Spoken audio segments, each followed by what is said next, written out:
Hello friends, welcome back to my channel study corner. Friends, मैं रिचा। हमारी ये NCERT science की क्लास चल रही है। एनसीईआरटी साइंस के इससे पहले 6 वीडियो अपलोड हो चुके हैं। अगर आपने वो ना देखा हो तो पहले उन वीडियो को देख लीजिएगा, क्योंकि चैप्टर वाइज हम चीज़ों को रिवाइज कर रहे हैं, तो एक क्रम से आप आगे बढ़ेंगे तो चीज़ें ज़्यादा समझ में आएंगी। हर एक चैप्टर एक दूसरे से कोरिलेट होता है। तो हम फर्स्ट चैप्टर से शुरू किए थे, आज हमारा 11वां चैप्टर रहेगा। तो इससे पहले के 6 वीडियो में हमने 10 चैप्टर को एनसीईआरटी साइंस को डिस्कस कर लिया है बहुत ही अच्छे से, और हर एक चैप्टर का हर एक इम्पॉर्टेंट पॉइंट डिस्कस किया है, कुछ भी स्किप नहीं किया है। इसलिए ये सारे ही वीडियो बेहद ही हेल्पफुल होंगे आपके एग्ज़ाम के लिए, क्योंकि अगर आप टीचिंग से रिलेटेड किसी एग्ज़ाम की प्रिपरेशन कर रहे हैं, जैसे कि सीटेट, केवीएस, TSSB या टेट, यूपी टेट, किसी भी स्टेट का टेट हो गया, हर एग्ज़ाम में लगभग एनसीईआरटी से ही क्वेश्चन आते हैं। तो एनसीईआरटी को पढ़ना काफ़ी इम्पॉर्टेंट हो जाता है। किसी भी छोटे लेवल के एग्ज़ाम से लेके बड़े लेवल के एग्ज़ाम तक सबका बेसिक पार्ट जो है वो एनसीईआरटी ही होता है। तो 12th तक की एनसीईआरटी हमें पढ़नी ही होती है। तो आज हमारा इसी क्रम में 11 चैप्टर रहेगा। ये हमारा 7वां वीडियो रहेगा एनसीईआरटी सीरीज का। तो इस वीडियो को शुरू करने से पहले आपसे एक रिक्वेस्ट है कि वीडियो में अंत तक बने रहिएगा, और अगर वीडियो अच्छा लग जाए तो वीडियो को लाइक कर दीजिएगा, शेयर कर दीजिएगा अपने फ्रेंड्स और फैमिली मेम्बर्स में। तो हमारा चैप्टर है 11 और इसका नाम क्या है, लाइट या प्रकाश। तो काफ़ी इम्पॉर्टेंट ये चैप्टर है, यहाँ से काफ़ी क्वेश्चन आपको एग्ज़ाम में देखने को मिलेंगे। तो चलिए हम अपने इस चैप्टर को शुरू करते हैं। लाइट या प्रकाश को, प्रकाश क्या है, ये सारी चीज़ें हम यहाँ पर देखेंगे। तो जो वस्तुएं सूर्य की तरह स्वयं प्रकाश का उत्सर्जन करती हैं उन्हें क्या कहते हैं, दीप्त वस्तुएं कहते हैं। तो ऐसे छोटे छोटे क्वेश्चन बनते हैं कि दीप्त वस्तुएं किन्हें कहते हैं।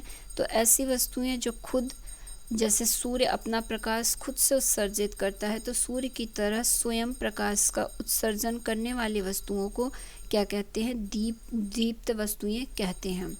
नेक्स्ट है हमारा अपारदर्शी वस्तुएं। तो अपारदर्शी वस्तु क्या है, अपारदर्शी मतलब ओपेक्यों ऑब्जेक्ट क्या है। तो जब हम किसी वस्तु के आर पार नहीं देख सकते हैं तो वह वस्तु कैसी कहलाएगी, वह वस्तु अपारदर्शी कहलाएगी। फिर पारदर्शी पे आ जाते हैं। पारदर्शी किसे कहते हैं, या ट्रांसपेरेंट। तो जब किसी वस्तु के आर पार आप देख सकें तो वह वस्तु कैसी कहलाएगी, ट्रांसपेरेंट कहलाएगी। इसका मतलब क्या होता है कि वह वस्तु प्रकाश को अपने अंदर से होकर जाने देती है। तो ऐसे वस्तु को पारदर्शी वस्तु कहते हैं। इसका एक्सपेरिमेंट आप अपने घरों में, अपने घरों की चीज़ों से कर सकते हैं। जैसे कि आप एक कागज़ ले लीजिए, एक खाली पेपर ले लीजिए, प्लेन पेपर, और एक ब्लैक कलर का कपड़ा ले लीजिए। इन दोनों को टेस्ट करिए और देखिए कि कौन सी ट्रांसपेरेंट वस्तु है और कौन सी जो है वो हमारा अपारदर्शी वस्तु है। तो इस तरह से चीज़ों को आप अपने घरों में भी प्रैक्टिकली करके भी ये चीज़ें समझ सकते हैं। नेक्स्ट है हमारा पारभासी वस्तु। पारभासी मतलब ट्रांसल्यूसेंट वस्तु। ट्रांसल्यूसेंट ऑब्जेक्ट क्या होता है, तो ट्रांसल्यूसेंट ऑब्जेक्ट ऐसे ऑब्जेक्ट को कहते हैं जिनके आर पार तो देख सकते हैं परंतु बहुत स्पष्ट नहीं, मतलब बहुत धुंधला सा दिखाई दे आपको। तो ऐसी वस्तुओं को ट्रांसल्यूसेंट या पारभासी वस्तु कहते हैं। अब छाया या इमेज किससे कहते हैं, तो ये भी जानिए, छाया किसे कहते हैं। तो जब एक अपारदर्शी वस्तु प्रकाश के रास्ते में बाधा डालती है तब क्या होता है, तब छाया का निर्माण होता है। तो शैडो या छाया इसे कह लीजिए। Shadow are formed when an opaque object obstruct the way of light. तो यही क्या है, हमारा शैडो कहलाता है। छाया की आकृति वस्तु के आकार के समान होती है। तो ये भी इम्पॉर्टेंट क्वेश्चन है कि shadow shape is similar to object shape. तो जो ऑब्जेक्ट का शेप होगा वही शैडो का शेप होगा, वही छाया का शेप होगा। अक्सर आप अपने खुद की परछाई जब रास्ते में धूप में चलते हैं तो देखने को मिल जाता है। तो ये क्या होता है कि आप प्रकाश के रास्ते में जो प्रकाश की किरणें आ रही हैं उन किरणों के बीच में आपकी बॉडी आ गई, तो आपकी बॉडी किरणों के बीच में आने से आपका खुद का इमेज ज़मीन पर, सड़क में देखने को मिल जाता है। तो यही क्या होता है, शैडो होता है। और आप देखेंगे कि आपके ही बराबर की आपकी शैडो दिखेगी। तो यहाँ पर एक ये एनसीईआरटी में एक प्रैक्टिकल दिया हुआ था, करके दिखाया गया था। ये एक बच्ची है, ये इस बच्चे के ऊपर टॉर्च डाल रही है। तो अब ये टॉर्च का प्रकाश के रास्ते में क्या है, ये लड़का आ गया है, तो इससे इसकी छाया यहाँ पर आराम से देखने को मिल सकती है इस पेपर पे। तो ये एक एक्सपेरिमेंट के थ्रू वही चीज़ बताई गई है। बाकी आप खुद पर भी एक्सपेरिमेंट करके इसको टेस्ट कर सकते हैं और देखते भी होंगे खुद की छाया, खुद की परछाई धूप में जब आप होते हैं, रास्ते में चलते हैं तब। अब नेक्स्ट पॉइंट है, प्रकाश सीधी रेखा में गमन करता है। एक सफ़ेद प्रकाश में 7 रंग होते हैं जिन्हें विबग्योर कहते हैं। तो प्रकाश हमेशा क्या करता है, एक सीधी रेखा में यात्रा करता है। Light travels in straight line.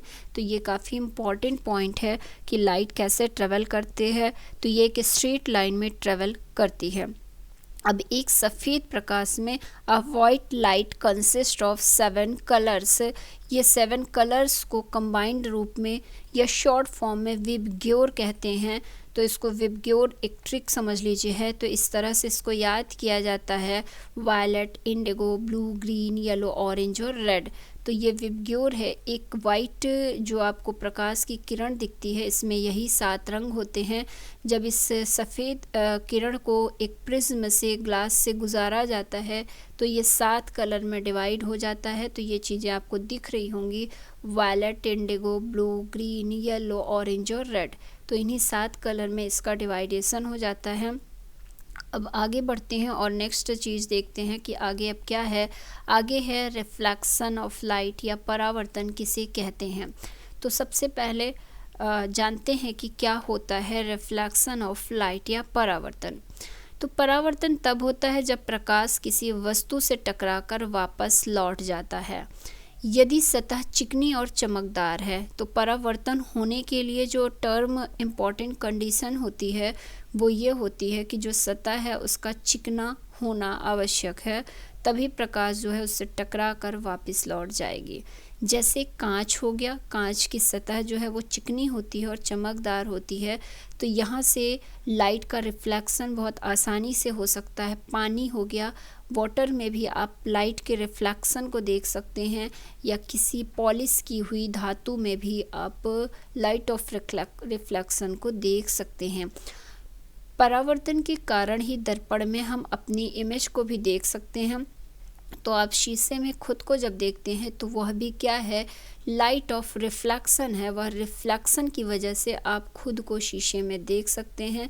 तो ये एक इमेज है, यहाँ पर लाइट ऑफ रिफ्लेक्शन का इमेज है। यहाँ पर ये बच्ची शीशे में खुद को देख ले रही है, और यहाँ पर एक सूर्य के प्रकाश को लेकर के एक प्रैक्टिकल किया गया है। ये लड़का जो है ये एक मिरर लिया हुआ है, एक कांच का मिरर लिया हुआ है। कांच के मिरर में जब ये सूर्य का प्रकाश टकराया तो ये क्या हो गया, रिफ्लेक्ट हो गया, क्योंकि ये सतह जो है वो बिल्कुल चिकनी थी।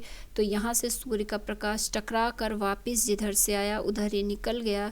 तो यही क्या है, लाइट ऑफ रिफ्लेक्शन हो गया हमारा। तो reflection is when light bounces of an object if the surface is smooth and shiny. तो ये टर्म और कंडीशन इम्पॉर्टेंट है कि सरफेस का स्मूथ और शाइनी होना इम्पॉर्टेंट है, लाइक एज ग्लास, वाटर और polished metal. The light will reflect at the same angle as it hit the surface. This is called specular reflection. तो इससे ही ये क्या करेगी, यही हमारा क्या हो गया, परावर्तन हो गया।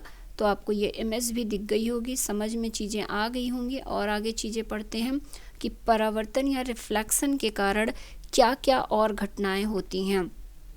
तो परावर्तन के कारण पहली बात तो हम अपनी छवि दर्पण में या शीशे में हम खुद को देख पाते हैं, तो ये लाइट ऑफ रिफ्लेक्शन ही इसका रीज़न है। तो ये बिल्कुल याद रखिएगा।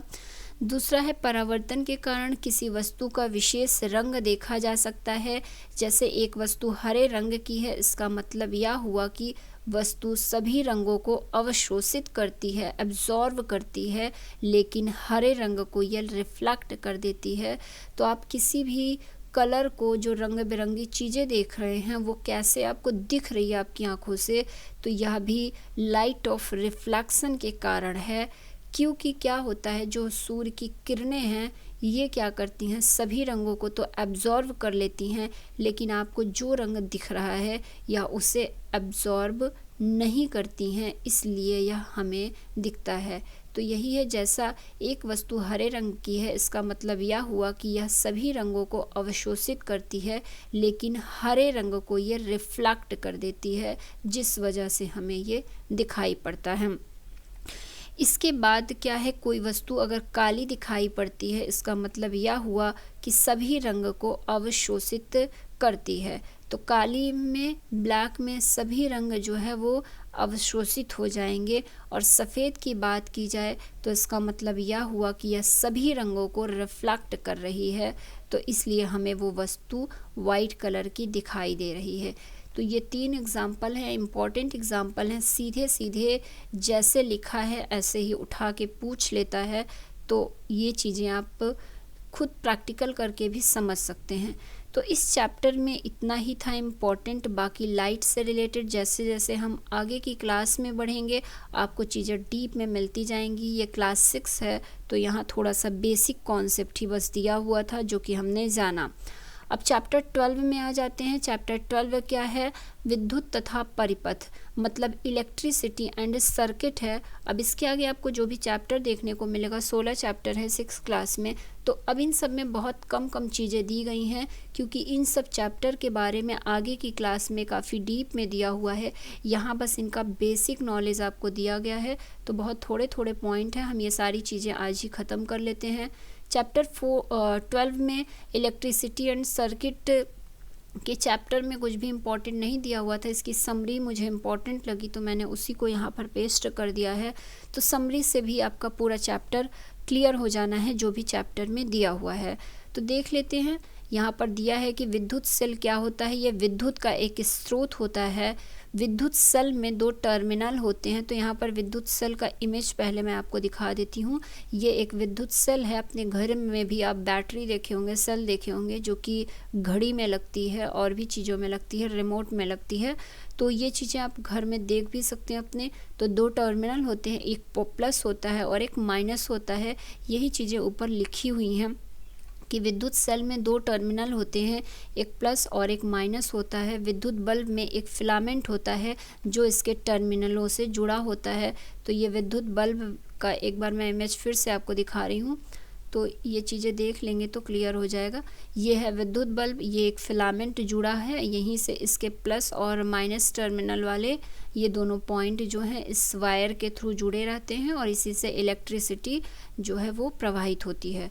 तो विद्युत बल्ब में एक फिलामेंट होता है जो इसके टर्मिनलों से जुड़ा होता है। विद्युत धारा प्रवाहित होने पर विद्युत बल्ब जल जाता है। बंद विद्युत परिपथ में विद्युत धारा विद्युत सेल के एक टर्मिनल से दूसरे टर्मिनल तक प्रवाहित होती है। अब आगे बढ़ते हैं और आगे देख लेते हैं कि आगे कुछ और भी चीज़ें लिखी हैं। आगे लिखा है कि स्विच एक सरल युक्ति होती है जो विद्युत धारा के प्रवाह को रोकने या प्रारंभ करने के लिए परिपथ को तोड़ता अथवा पूरा करता है। तो जो आप स्विच देखते हैं अपने घरों में, यही क्या करता है, जो इलेक्ट्रिसिटी है उसे चलाने या उसे रोकने का कार्य करता है। आप जो स्विच है उसे ऑन कर देंगे तो जिस भी चीज़ के लिए ऑन करेंगे, जैसे कि बल्ब जलाना है तो इलेक्ट्रिसिटी उस बल्ब तक जाने लगेगी तो बल्ब जल जाएगा। और अगर आप स्विच को ऑफ़ कर देते हैं तो इलेक्ट्रिसिटी उस बल्ब तक नहीं पहुंच पाएगी और बल्ब ऑन नहीं होगा। तो वही यहाँ पर लिखा हुआ है कि स्विच एक सरल युक्ति होती है जो विद्युत धारा के प्रवाह को रोकने या प्रारंभ करने के लिए परिपथ को, जो ये इलेक्ट्रिक करंट है, इसको तोड़ता अथवा पूरा करता है। जिन पदार्थों से होकर विद्युत धारा मतलब इलेक्ट्रिसिटी प्रवाहित होती है वे विद्युत के चालक कहलाते हैं, और जिन पदार्थों से होकर विद्युत धारा प्रवाहित नहीं हो सकती वो विद्युत के कुचालक कहलाते हैं, मतलब विद्युत रोधी कहलाते हैं। जैसे कि आप देखेंगे कि एक लकड़ी को किसी भी इलेक्ट्रिक पॉइंट से टच करेंगे तो उसमें इलेक्ट्रिसिटी नहीं आएगी, उसमें करंट फ्लो नहीं करेगा। लेकिन वहीं पर एक आप लोहे की रॉड को एक बिजली के पॉइंट में टच करेंगे तो उसमें तुरंत से आपको करंट मार देगा या इलेक्ट्रिसिटी प्रवाहित होने लगती है। तो यही है कि विद्युत चालक क्या कहलाता है, जिसमें विद्युत धारा प्रवाहित हो सकती है। तो हमारा लोहा हो गया, या ऐसे ही कुछ धातुएं हैं जिसमें विद्युत धारा प्रवाहित होती है, जैसे लोहा, चांदी इत्यादि हो गया। और लकड़ी हो गया, इसमें विद्युत धारा, इलेक्ट्रिक फ्लो नहीं होता है। तो यही चीज़ें लिखी हैं इस चैप्टर में, बस इतनी ही चीज़ थी जो कि इम्पॉर्टेंट थी। तो यहाँ पर एक बेसिक नॉलेज आपको इलेक्ट्रिक करंट के बारे में दिया हुआ है। और अब आगे अपने नेक्स्ट चैप्टर में आ जाते हैं। बाकी इन सब चीज़ों के बारे में डीप में आपको आगे की क्लास में देखने को मिल जाएगा। अब नेक्स्ट चैप्टर हमारा मैग्नेट है, चुंबक है। चैप्टर का नाम है चुंबकों द्वारा मनोरंजन। चैप्टर 13 है, ये 13वां चैप्टर है, चुंबकों द्वारा मनोरंजन। जो मैग्नेट के द्वारा यहाँ पर कुछ मनोरंजन की चीज़ें की गई हैं, इंटरटेनमेंट की वो चीज़ें हैं। तो यहाँ पर भी ज़्यादा प्रैक्टिकल करके था, उसमें बच्चों की चीज़ें थी। जो हमारे काम की थी वो इसकी समरी में दिया हुआ था, तो समरी ही हम देखेंगे इस चैप्टर का भी। तो मैग्नेटाइट एक प्राकृतिक चुंबक है। यहाँ एक प्राकृतिक चुंबक का नाम दिया हुआ है जिसका नाम क्या है, मैग्नेटाइट। तो सीधे सीधे क्वेश्चन बन सकता है कि प्राकृतिक चुंबक क्या है, मैग्नेटाइट है। चुंबक लोहा, निकेल, कोबाल्ट जैसे कुछ पदार्थों को अट्रैक्ट करता है, आकर्षित करता है। ऐसे पदार्थों को चुंबकीय पदार्थ कहते हैं। तो जो मैग्नेट है वह आप देखे होंगे कि लोहा को अट्रैक्ट कर लेता है अपनी तरफ, निकेल को और कोबाल्ट को। तो ऐसी चीज़ें जो मैग्नेट की तरफ आकर्षित हो जाए, अट्रैक्ट हो जाए, तो ऐसी चीज़ों को क्या कहेंगे, मैग्नेटिक पदार्थ कहेंगे, चुंबकीय पदार्थ कहेंगे। जो पदार्थ चुंबक से आकर्षित नहीं होते वे अचुंबकीय कहलाते हैं। अब आप लकड़ी को आकर्षित चुंबक के पास ले जाएंगे तो कोई इफेक्ट नहीं पड़ेगा।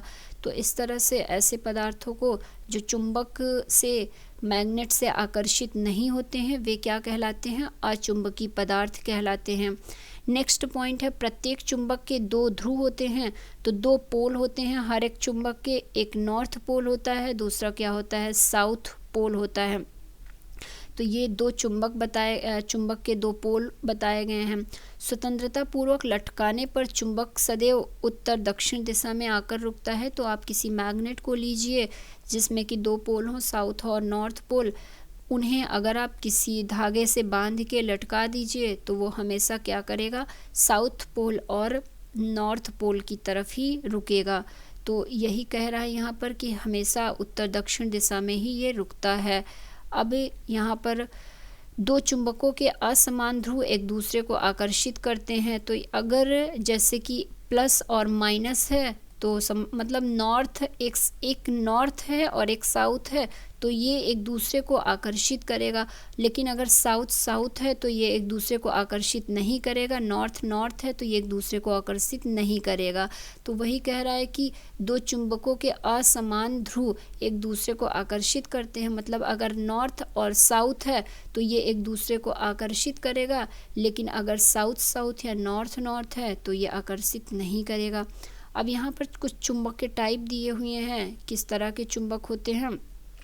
तो एक घूर्णन चुंबक इस तरह यू शेप का होता है, ये इसका नॉर्थ पोल होता है, ये इसका साउथ पोल होता है। एक ये छड़ चुंबक होता है, छड़ नुमा होता है, इसके भी सारे चुंबक के ही पोल दो होंगे, ये फिक्स है, उसका शेप कुछ भी हो। तो ये इसका नॉर्थ पोल हो गया, ये साउथ पोल। एक ये बेलनाकार बेलन की तरह का चुंबक है जिसका दो पोल नॉर्थ और साउथ पोल है। अब यहाँ जो हमने अट्रैक्ट और रिपेल की बात की, आकर्षण और विकर्षण की, तो यही है। देखिए साउथ और नॉर्थ पोल रहेगा अगर, तो ये इधर एक चुंबक ये है और एक चुंबक ये है, ये इसका नॉर्थ पोल और इसका साउथ पोल, ये दोनों एक दूसरे को क्या करेंगे, अट्रैक्ट करेंगे। अब यहाँ पर नॉर्थ और नॉर्थ है तो ये एक दूसरे को अट्रैक्ट नहीं करेंगे क्योंकि दोनों एक ही तरह के हैं, तो ये रिपेल करेंगे।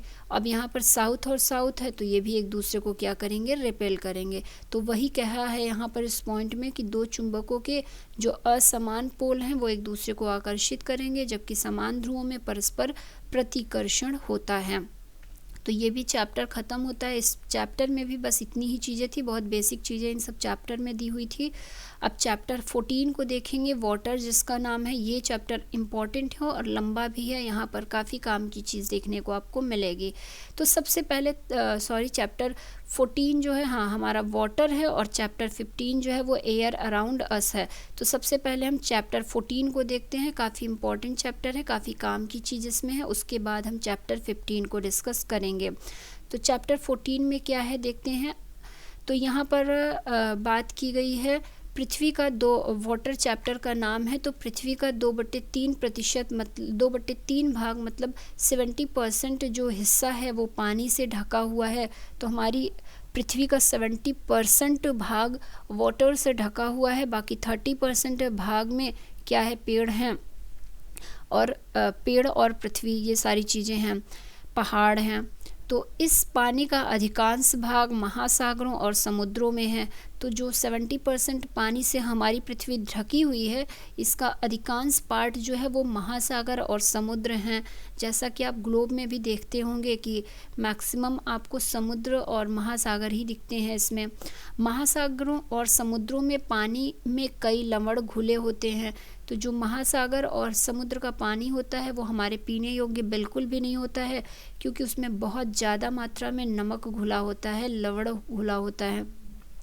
इस वजह से इनका पानी खारा होता है तथा यह पानी पीने और अन्य घरेलू, कृषि और औद्योगिक ज़रूरतों के लिए फिट नहीं है। तो ये जो 70% भाग पानी से घिरा है, ये 70% भाग हमारे किसी काम का पानी नहीं है। तो ये आपको एक अर्थ का पूरा ग्लोब दिख रहा है। इसमें 70% earth is covered in water लिखा है, और उसके बाद 30% में भी 2% सिर्फ जो है वो फ्रेश वाटर होता है। हमारे प्लैनेट में 2% अमाउंट में सिर्फ फ्रेश वाटर है, इसलिए पानी को बर्बाद नहीं किया जाना चाहिए कहा जाता है, क्योंकि बहुत कम मात्रा में पानी हमारे अर्थ में है जिसको कि हम पीते हैं और अपनी रोज़मर्रा की चीज़ों में यूज करते हैं। अब आगे आते हैं और कुछ पॉइंट्स देख लेते हैं। यहाँ पर बताया गया है कि तालाबों, झीलों, नदियों और कुओं के पानी का उपयोग भूमि पर रहने वाले प्राणियों द्वारा किया जाता है। जल चक्र पृथ्वी पर पानी का संतुलन बनाए रखता है। तो जल चक्र जो होता है, इसके जो वाटर साइकिल होता है, इसके थ्रू ही पृथ्वी पे हमारे पानी का जो बैलेंस है ये बना रहता है। अभी आगे देखेंगे कि जल चक्र होता क्या है। वाष्पीकरण और वाष्पोत्सर्जन की बात की जाए, मतलब इवेपोरेशन और ट्रांसपिरेशन की बात की जा रही है। ये चीज़ें हमने पहले के चैप्टर में भी डिस्कस किया हुआ है। एक बार यहाँ से फिर से वही चीज़ दिख रही है। तो इवेपोरेशन और ट्रांसपिरेशन की प्रक्रिया से पानी का नुकसान होता है, अर्थात पानी पर्यावरण से चला जाता है। तो जो भाप के माध्यम से पानी वाष्प के रूप में आकाश में चला जाता है, हमारे इन्वायरमेंट में जाके बादल के रूप में निर्मित होता है, यही प्रक्रिया क्या कहलाती है, वाष्पीकरण और वाष्पोत्सर्जन कहलाती है। ट्रांसपिरेशन के थ्रू पानी का जो लॉस है वह पेड़ पौधे करते हैं, पेड़ पौधों की पत्तियों के द्वारा। ट्रांसपिरेशन के थ्रू वाटर लॉस होता है, और इवेपोरेशन के थ्रू जो तालाब, नदी, झील इत्यादि हैं वो सूर्य के प्रकाश की उपस्थिति में पानी को वाष्प के रूप में बदल के इवेपोरेट करते हैं हमारे इन्वायरमेंट में। अब इसके बाद तीसरी प्रोसेस क्या है, कंडेंसेशन है। कंडेंसेशन क्या करता है, जो पानी हमारा इवेपोरेशन और ट्रांसपिरेशन के थ्रू इन्वायरमेंट में गया है, ये कंडेंसेशन के थ्रू ये पानी वापस से क्या होता है, बादल में बनता है और बारिश के रूप में हमारे पृथ्वी पर आ जाता है। तो यही वाटर साइकिल भी कहलाती है, मतलब पानी गया ऊपर इन्वायरमेंट में और वापस से फिर हमारी पृथ्वी पर चला आया। तो इसी साइकिल को क्या कहते हैं, इसी साइकिल को वाटर साइकिल कहते हैं। ये एक इमेज आपको मैं दिखा देती हूँ, यहाँ चीज़ें क्लियर हो जाएंगी। देखिए ये एक नदी है, नदी का पानी सूर्य के प्रकाश की उपस्थिति में क्या हुआ, इवेपोरेट हो गया। इवेपोरेट हुआ ये, तो ये बादल का निर्माण कर लिया। अब ये बादल का निर्माण हुआ तो कंडेंसेशन के थ्रू क्या हुआ, बारिश हुआ, बारिश का निर्माण हुआ। तो कंडेंसेशन के थ्रू बारिश का निर्माण हुआ और प्रेसिपिटेशन के थ्रू ये पानी वापस से हमारी पृथ्वी पे आ गया। ट्रांसपिरेशन देखा जाए तो ट्रांसपिरेशन पेड़ पौधे करते हैं, पेड़ पौधों की पत्तियों से पानी जो है वो भाप के रूप में, वाष्प के रूप में ऊपर हमारे इन्वायरमेंट में गया, वहाँ से ये बादल का निर्माण किया कंडेंसेशन के थ्रू, और प्रेसिपिटेशन के थ्रू ये पानी वापस से हमारे पृथ्वी पे आ गया। तो यही क्या है, ये इसी को ही वाटर साइकिल भी कहते हैं, और ये अलग अलग हमने ये चीज़ें देख लिया है। अब आगे बढ़ते हैं और आगे देख लेते हैं कि आगे क्या है इसमें। आगे इवेपोरेशन, अब वही चीज़ें यहाँ डिटेल में लिखी हैं जो हमने ऊपर जान लिया। किसी तालाब, नदी या झील का पानी जब जलवाष्प के रूप में हवा में मिल जाता है तो इस प्रक्रिया को इवेपोरेशन कहते हैं। यह एक धीमी प्रक्रिया है, तापमान के अधिक होने पर ये ज़्यादा तेज़ी से होगा, क्योंकि ये हीट, गर्मी से होता है इवेपोरेशन की प्रोसेस। तो सूर्य की प्रकाश में जितनी ज़्यादा गर्मी होगी उतना ही तेज़ी से क्या होगा, इवेपोरेशन की प्रोसेस होगी। जैसे गर्मी के दिनों में इवेपोरेशन की प्रोसेस बहुत स्पीड में होगी और ठंडी के दिनों में ये कम हो जाएगी। इसके बाद क्या है, इसके बाद है जैसे जैसे हम पृथ्वी की सतह से ऊपर जाते हैं, ये जो वाष्प है ठंडी हो जाती है। जब हवा ऊपर बढ़ती है तो यह भी ठंडी होती जाती है। पर्याप्त ऊंचाई पर हवा इतनी ठंडी हो जाती है कि इसमें जलवाष्प संघनित होकर छोटी छोटी बूंदों का रूप ले लेते हैं, तो वही कंडेंसेशन प्रोसेस कहलाता है। तो ये कंडेंसेशन था, सॉरी यहाँ पर कंडेंसेशन आगे बढ़ गया है। हम अभी थे कहाँ पर, इवेपोरेशन में थे, अब ट्रांसपिरेशन में आ जाएँ, वाष्पोत्सर्जन में। तो क्या हो गया, ये ट्रांसपिरेशन, ये क्या है, वाष्प के रूप में पत्तियों से पानी का नुकसान। इस प्रक्रिया को ही क्या कहेंगे, ट्रांसपिरेशन कहेंगे। यह पानी पत्तियों के स्टोमेटा या रंध्र से होकर निकलता है। तो ट्रांसपिरेशन के थ्रू जो वाटर लॉस होता है वो पत्तियों के स्टोमेटा से होता है। अब इसके बाद कंडेंसेशन या संघनन हिंदी में जिसे कहते हैं, तो इस प्रक्रिया के द्वारा क्या होता है, हमारे इन्वायरमेंट से पानी पृथ्वी की सतह पर वापस आता है। तो यही है कंडेंसेशन, जो कि बारिश के रूप में वापस आता है। ये चीज़ें हमने ऊपर देख लिया बहुत अच्छे से। अब आगे बढ़ते हैं और चीज़ें देखते हैं कि और क्या है। पानी की कुछ बूंदें, ये तो कंडेंसेशन का ही है कि ये बारिश के रूप में या ओले के रूप में वापस आती हैं। अब एक एक्सपेरिमेंट दिया हुआ था एनसीईआरटी में हमारे कि बर्फ़ के पानी के गिलास में कांच की ठंडी सतह इसके चारों ओर की हवा को ठंडा करती है और हवा की जलवाष्प बूंदों के रूप में कांच की सतह पर संघनित हो जाती हैं। तो ये कंडेंसेशन प्रोसेस का एक एक्सपेरिमेंट दिया हुआ था। एक ग्लास था, उसमें पानी भरा था, जो पानी था उसमें बर्फ़ के टुकड़े को डाल दिया गया। तो क्या देखा गया कि कुछ वक्त के बाद ग्लास की सतह पर क्या था, वाटर के बबल्स, वाटर जो है वो इस तरह से बूंदों के रूप में ग्लास की सतह पर दिखने लगे। तो यही कंडेंसेशन है कि जैसे पानी जो है वो हवा इसको ठंडी करती है पानी को, तो हवा की जलवाष्प बूंदों के रूप में कांच की सतह पर संघनित हो जाती हैं। तो यही कंडेंसेशन की प्रोसेस थी। इतना एक्सपेरिमेंट तो आपसे पूछेगा नहीं, बस एनसीईआरटी में था तो मैंने यहाँ पर बता दिया। अब वाटर साइकिल को पूरा अच्छे से डिस्कस कर लिए हैं कि सागर या पृथ्वी की सतह से जल का हवा में वाष्प के रूप में चला जाना और वर्षा या हिमपात के रूप में वापस पृथ्वी पर आना, यही प्रक्रिया क्या कहलाती है, जल चक्र या वाटर साइकिल कहलाती है। एक बार फिर से आप इस इमेज को देख लीजिए वाटर साइकिल का। तो ये है हमारा इवेपोरेशन के थ्रू नदियों का पानी सूर्य के प्रकाश की उपस्थिति में जो है भाप बन के, वाष्प बन के बादल का निर्माण कर लिए। फिर यही बादल जो है कंडेंसेशन की प्रोसेस के थ्रू बारिश का निर्माण किया, और ट्रांसपिरेशन के थ्रू भी वाटर लॉस होता है। हमारे इन्वायरमेंट, हमारे जो पेड़ पौधे हैं ये अपने वाटर को लॉस करते हैं ट्रांसपिरेशन के थ्रू। तो यही सारा प्रोसेस क्या है, एक साइकिल में हो रहा है, तो यही वाटर साइकिल कहलाया। अब समुद्री जल के बारे में आगे बताया गया है कि समुद्री जल क्या होता है।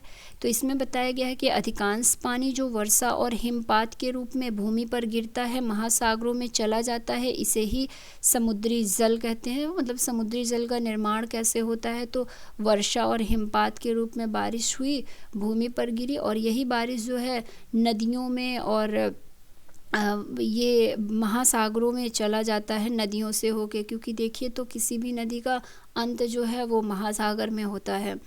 फिर पहाड़ों की बर्फ़ पानी में पिघलने के बाद यह पानी पहाड़ों से नदियों और झरनों में चला जाता है। अंततः यह जल नदियों से समुद्र में गिर जाता है। तो यही चीज़ें हैं, मतलब जो समुद्री जल है इसका निर्माण कैसे होता है, बारिश के थ्रू होता है, हिमपात वाला पानी चला जाता है, और जो नदियां हैं, झरने हैं, ये सभी जाके अंत में महासागर में मिल जाती हैं, समुद्र में गिर जाती हैं। तो इस तरह से समुद्री जल का निर्माण हो जाता है। यहाँ पर एक इमेज भी दी हुई है समुद्री जल के निर्माण की।